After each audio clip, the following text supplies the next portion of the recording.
everybody, this is Milesluigi. Joining me today is Higsby. Hello. Haley. This is a Sequence Break, Ori and the Blind Forest Definitive Edition, something like that. Last time we snuck our way into the, I guess, quote-unquote, lower north area of Ori and the Blind Forest, the Sorrow Pass, and we're going to be doing things a little differently here. That's you guys could probably expect. It's been a while since I've recorded, though. Good lord, I might be a little rusty. I totally get that. I mean, you've played it before. I've watched you play it, but due to that, I mean, my memory of this game is even less, so don't expect me to remember too much about exactly what's going on. Alright, pop quiz. Who are we? Mario? Is this not the new Mario Odyssey that I've heard so much about? Okay. Not quite. Anyway, the first thing I'm going to do here is one of those, okay, you're actually able to do that. We are going to see if I can get the frog just hit the platform naturally here. You could bash one of his projectiles into it, but I kind of want him to just naturally hit it. There we go. Very nice. And that might not look like much of anything, but I just totally skipped a gate door up ahead, or up above me, so I've just kind of snuck my way into here, which isn't like a massive sequence break, but it lets you hold on to some keys, which will let me cheese a puzzle later on. Nothing like cheesing puzzles. I'm debating if I want to get that. Let me look at my skill tree again, how I was doing on that. Oh, like I did one tree. Okay, I think maybe I was trying to save some for more save anywhere shenanigans. Yeah, because like the power skill tree, sequence break wise, it does nothing really for you. I could be proven wrong. Maybe somebody will be like, oh, but if you do this in the power tree, Milesluigi, you could do this. But and then the second tree is all about the map pretty much. So, and I mean, I like the map, but the map doesn't help you sequence break. The map helps you plan sequence breaks. Right. I mean, that's the thing. I mean, once you've played the game, you know all the secrets. You don't really need the map stuff. It can kind of be saved for last. But, I mean, if I were playing this for the first time on my own, I definitely would have loved the map stuff, because I love being able to find secrets and stuff. Oh, yeah. And, like, map is pretty... Oh, I almost bashed myself into a laser there. Map is pretty, well, nice to have, because it's like, okay, where are we? Here we are. Oh gosh, I am rusty. I'm forgetting, well, I don't go into the map too often, but I'm forgetting my controls on the map, so this is a point that's going to be brought up when we do 100% collection after our kind of quote-unquote normal playthrough, but 100% in this game does involve uncovering the entire map, which includes all the dark areas on the map that you see right now. Lots of dark here, holy moly, I like have never gone here, wow. I do remember we had trouble one time because of how ambiguous the kind of dark areas on the map are, where you were like, so many maps had 99% completion, you just couldn't figure out which one, you know, what little pixel of the map you hadn't visited. So it would be nice if it gave you a little bit more of an indication, but, you know, it's not like Metroid where it's really obvious if you haven't gone to that square of the map. Sometimes it's a little tough to figure out. Yeah, you have a bit more of a, I guess, well-defined map as opposed to a square grid of a map, so there is kind of a trick I want to do with this frog, although I'll be perfectly honest, with me being rusty and this being kind of a difficult trick, this might take me a couple of times, but, and also the fact that I, like, can't put a save point anywhere in this area because it's full of lasers and the game's just like, no, you can't save here, no, you can't save here, no, you can't save here. Anyway, I'm kind of curious if I start blocking this laser, where do I need to go to save? Because I kind of want this frog alive one with as much health as possible because of what we're going to try to do with him. Preferably without taking damage. Yeah, as you know, jump into him. Okay, save game, great. Anyway, here's what I wanted to try to do with the frog, as I'm now almost dead. But anyway, if we can carefully bash him. That's not carefully bashing him. Holy moly. Well, okay. I should probably go die. Dying is the fastest way to reload save. So, we want to... I suppose I should go get this platform uncovered.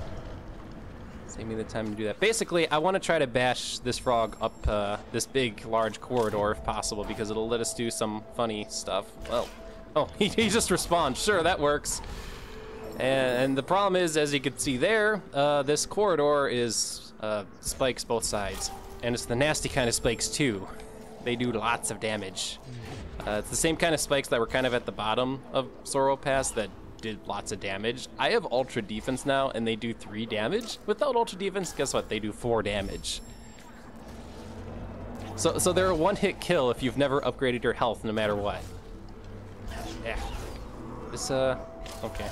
Definitely feeling my rust now. Everybody, this is why you, don't, pause an LP for like 3 months. You get a little rusty. Which, by the way, nobody did ever claim that $2 bounty that we had set, I don't think. Yeah, that's true. All right. Speaking of things that happened months ago. No one did claim the $2 bounty. To be fair, I didn't really advertise. It'd be like, hey, in my LP, there's a $2 bounty, but I'm not sure how much, you know, people are like, oh, look, $2 bounty. I mean, there's still the $1,000 bounty on that Mario 64 Upwarp, so. Right. I'm gonna just take a death, so. There we go. So, he is near the edge. This is actually kind of where you want the frog, because you want to, he just, son of a, he just fell on me. If you can get him kind of in the center of the big corridor here, this makes this trick way easier, so. And that's the problem, though, is that he falls so fast, and you need to bash him a lot, and, well, bashing does damage, so preferably not make him fall to the bottom of the shaft. Okay, but I think I have a better plan now. I just need to do the execution right, is that we'll do that and send him a little too far. I kind of want to get him to the edge. Okay, which means a bit more of an upward angle, like that. And up into the spikes. Too far to the right. Earlier, when you had brought up dying and being faster than resetting, it always reminds me of, you know, retro games. So say like you're doing a Mario 1 run, and you could get up and hit the reset button, but you could also just kill yourself 2 more times, and, you know, it will take you back to the title screen just as fast. So it definitely had a very nostalgic feel to it when you did that. Oh, thanks. So with E3 only, you know, on the horizon, how do you feel about a new Metroid? I mean, Ori kind of filled that gap for you for a while, but I'm guessing you still got your fingers crossed for an official one, I'm sure. I'm not expecting anything, so that if something does come, I will either be pleasantly surprised or incredibly disappointed, because the last time there was a Metroid game, it was Federation Force. Federation Force 2. Don't taunt me. Don't taunt me.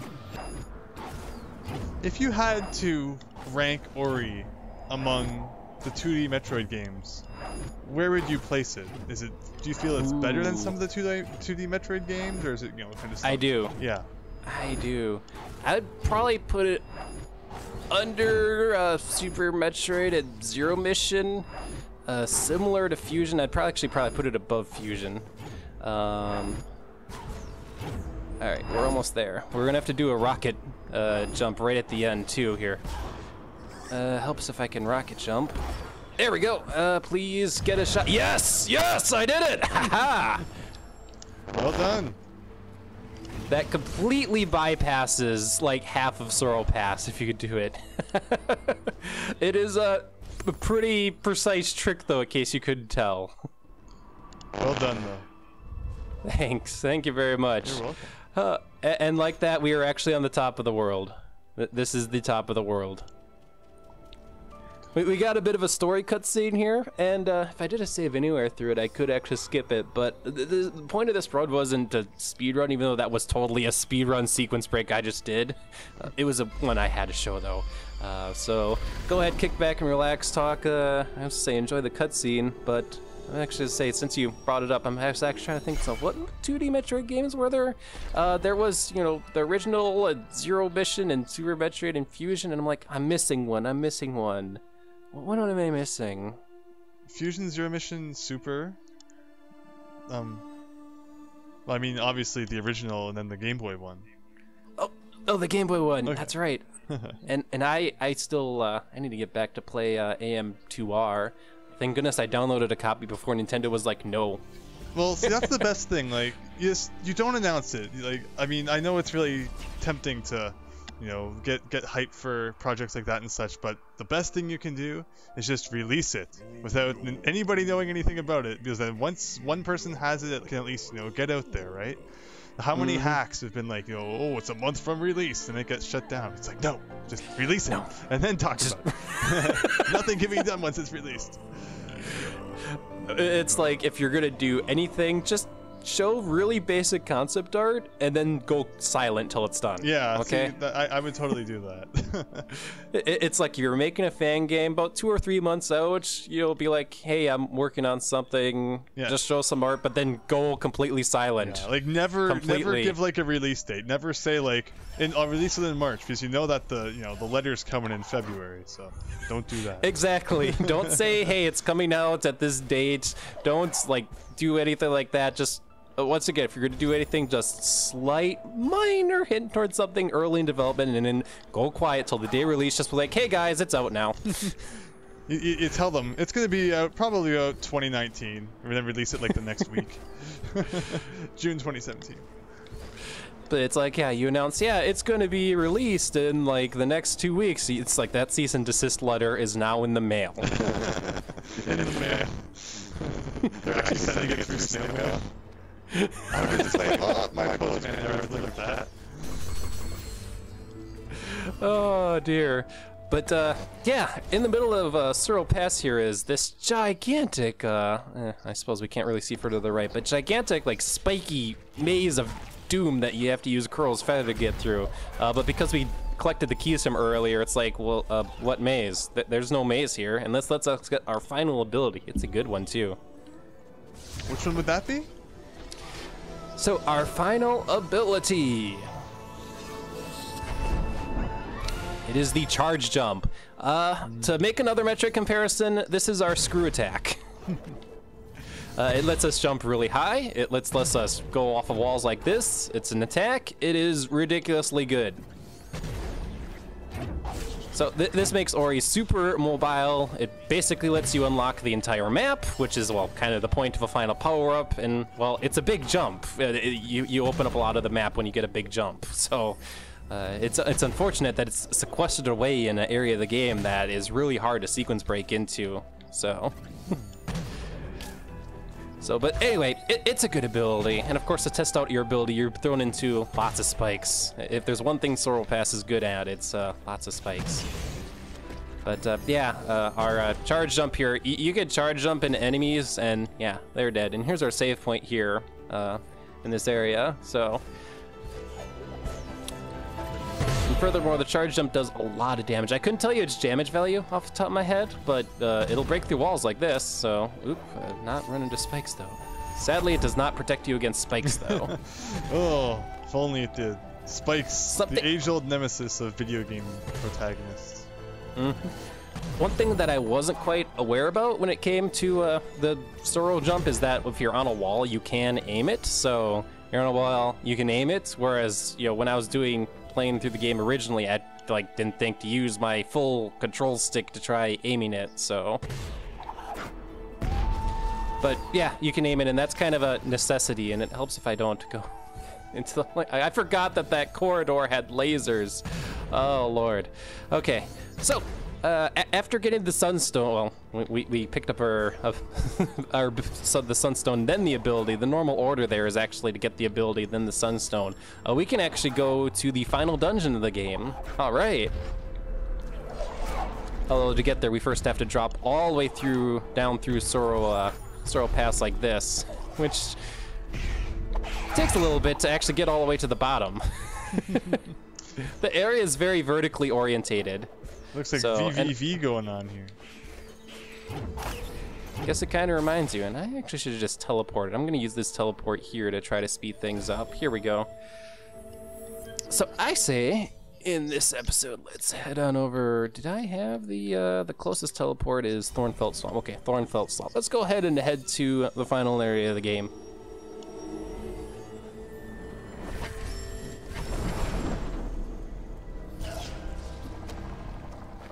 Oh, geez, this rock is still in the way. Okay. But yeah, whole map is open to us, but you know, map collection will come another episode and whatnot, because you know me, I like doing 100% on things. And oh, this cutscene has never played. Okay.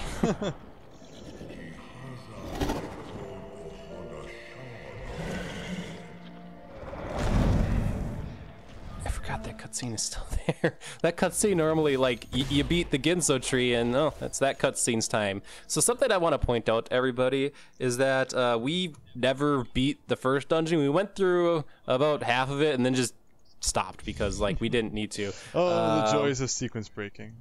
The joys of sequence breaking. We went into Forlorn Ruins, which is somewhere, well, here.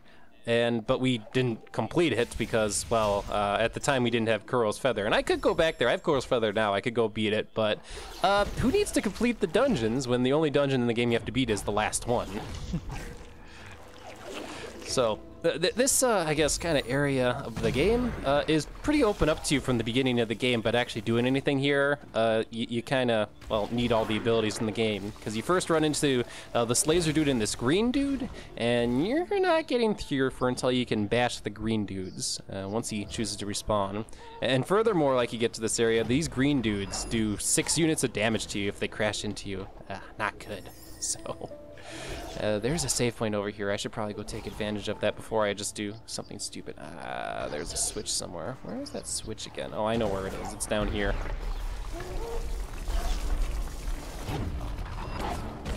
There we go. Boom. There we go.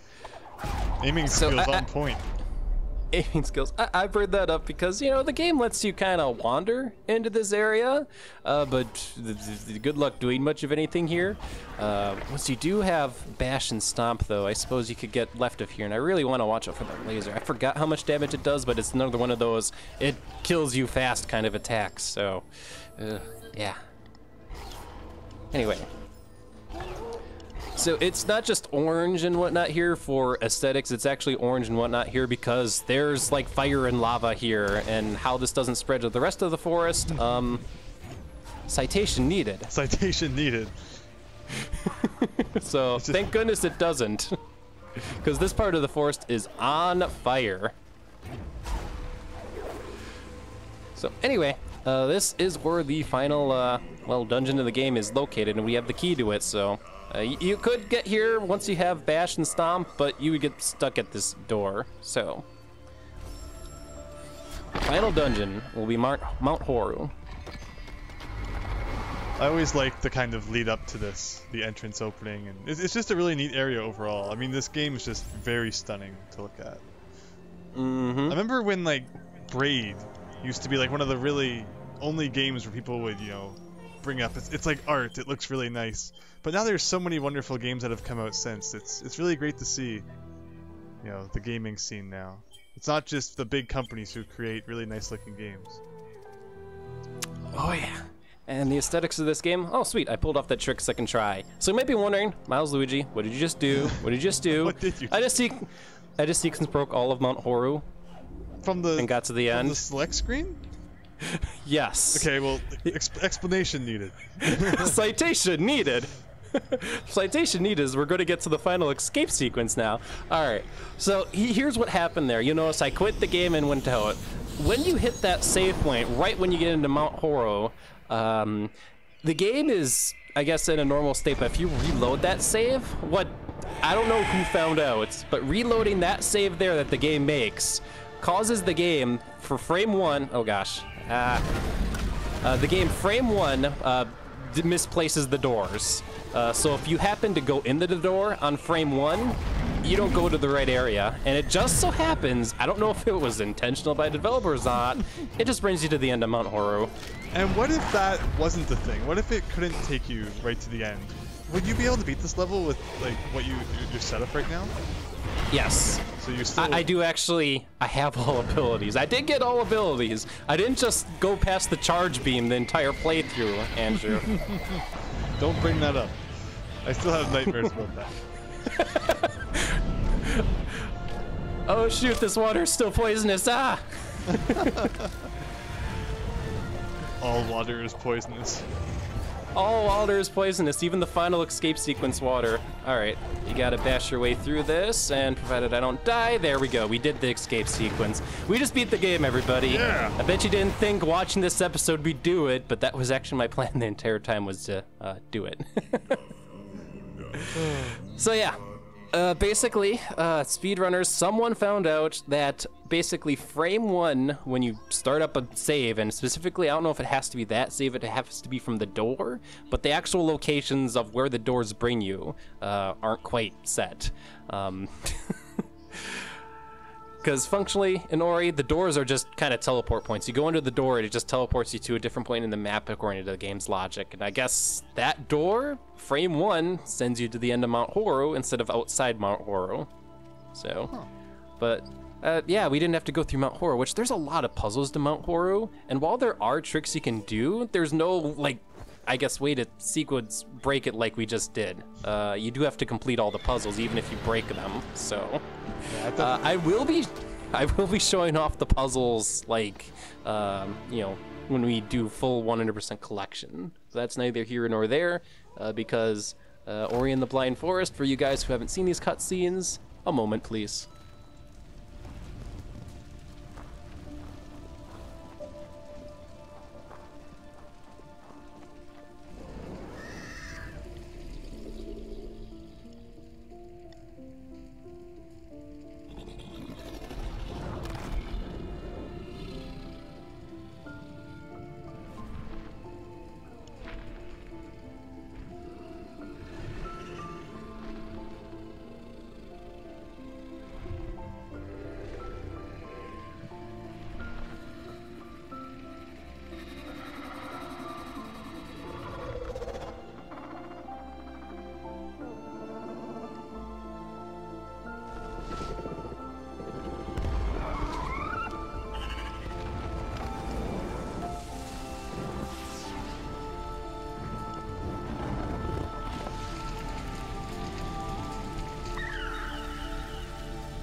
Yay, happy ending! That ending makes me really, really happy. So, that was Sequence Break Definitive Edition Ori and I forgot my order. That was the Blind Ori and the Forest. So I hope you guys enjoyed my exploits through the game. I really do want to thank to the people who have basically gone through this game, especially the speedrunning community, where I learned a lot of the sequence breaks from. At this point, including the Let's Play, I think I've played through this game at least 24 times. I love it, and I definitely, as I mentioned earlier, put it up there with other Metroid games. I would put it right up there. To Moon Studios, I have no clue if you want to make a sequel, but if you did, it's an instant buy for me. Instant buy, like, you just have to announce there's a Ori and the Blind Forest 2, or there's Ori and whatever the subtitle is, and I'm like, okay, buy. Ori and the Blind Forest Federation Force. Oh no! But, yeah, no, I really actually have to really thank this game, because the circumstances behind me playing this is a game that my girlfriend managed to pick out for me, and it was at a time when like I had become really, I guess, disappointed in gaming in general, thanks to Paper Mario Color Splash. And like there was a moment playing Color Splash, and you can watch my stream of it, where I'm like, am I just too old for games? I remember it. Like, what? And then come around to me starting to play this and just, it's not, like, yeah, it's not your fault. I mean, when they make a game, like, targeted towards, like, it's not your fault. Who is Color Splash targeted to? People who have never played a video game in their life. Okay. I think that's a good way to put it. Paper Mario Color Splash. Okay, I didn't want to bash it too much in the Blind Forest playthrough. I'm sorry. Anytime I'm around, Paper Mario Color Splash gets bashed. I'm sorry. It's just the way it has to be. It completely defiles, I guess, my sense as a gamer, and especially since this is done after Legend of Zelda: Breath of the Wild has come out, which is, thank goodness, Nintendo, you did a game right. You want to know what you did right in that game? You assumed your audience wasn't a bunch of toddlers, and you just went, you want to know what? Here's a big world, go explore it. Thank you! Thank you. Thank you! And I think that gets back into a big reason why I like, I guess, generally speaking, Metroidvanias so much, and, you know, I want to go play AM2R, Axiom Verge, and play this, it's a Metroidvania, it's really good! It lets you explore, and the prospect of being able to explore, I think, is I guess, a big driving point towards one of the reasons why I like the game. So I'm not sure if you share that same sentiment, but what are your thoughts on exploration in games? I do, and I mean, I think that's why Wind Waker has always been my favorite Zelda, just because before there was Breath of the Wild, exploration, you know, that was the defining Zelda game. If you wanted to just go anywhere and do anything and discover things that weren't even required to beat the game. I mean, of course you have like Hyrule Fields and all the other Zelda games, but I always felt really constricted by them, because there's always just, you know, these mountains on all sides that you just can't seem to get through, and you were always, you know, you could kind of explore, but you were still always kind of directed to where you had to go. But Wind Waker always really blew me away, because you have this gigantic ocean and you don't know what's out there. So just go out there and, you know, find it and have a great time, and that's why I think Wind Waker always really stuck with me so much, is just how free you felt when you played it. And I feel like a lot of games during the GameCube era really didn't, like, it didn't feel like you were constricted while you were playing them. Mario Sunshine, I mean, obviously it still has, you know, the typical Mario formula, there's levels, but you could, you know, explore these big levels and you weren't constricted. But then the Wii comes along and you're playing Galaxy, where it's literally just you get shot from one planet to the next, and everything felt really, you know, directed and pre-planned. So that's definitely what I want to see more of from Nintendo games. So to see that they're kind of doing that again with the Switch, with Breath of the Wild, and then with hopefully Mario Odyssey, and hopefully they announce a whole bunch of more, you know, great things at E3, which also follow that formula. My faith is slowly coming back. So hopefully we'll see a Paper Mario game again like that too. But let's not get our hopes up, I guess. But yeah, that's my spiel. Hopefully that made sense. Anyway, this has basically been the sequence broken part of the playthrough. To finish, you know, Ori and the Blind Forest Definitive Edition. The next, I don't know how many episodes, to be frank, because my playthrough, you just saw what I planned. I will be going about my way trying to get 100%, and after that, we will move on to more things. So, for everyone who has stuck around for this playthrough, thank you very much, everybody. This has been Milesluigi. And Higsby. All right, see you next time.